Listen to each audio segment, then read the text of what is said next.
Priscilla, how you feeling today? Great. Good. This is your son? I'm good, thank you. Tell me about your son in the window, please.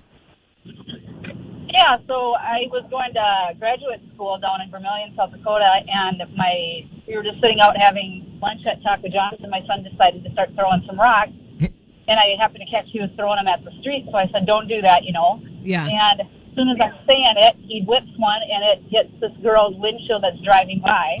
Oh, no. So she turns around, pulls up, and I had already scolded him, and I said, well, we will pay for that. I said, he'll pay for it.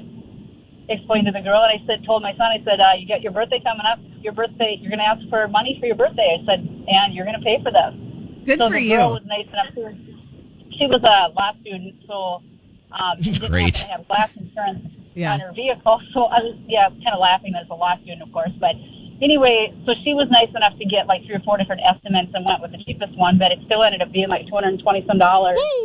And he did. He asked for money for his birthday, and that's what he got, and he paid for it.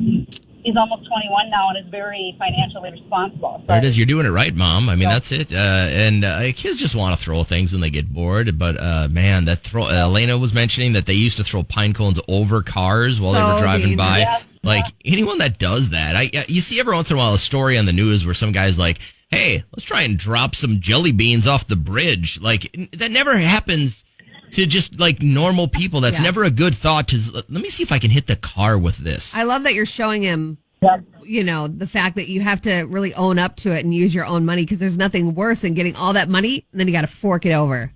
So good for you. And I was also in graduate school and wasn't able to work at the time. So, I mean, money was tight as it was anyway. So I'm just like, this is what we're going to have to do. And but in the long run, it helps him out, I think, that he's learning, to be financially responsible, which is good. So, yeah. So what you're saying is, a responsible member of our community, to any parents out there that might have small kids, if you want them to grow up to be great adults, have them go outside and start throwing rocks at cars today? She didn't say No, that. That's what I'm hearing. That's not what I'm saying. That's what I'm hearing, Priscilla. I'm really glad that you called. I hope you have a See really what I good day deal today. with.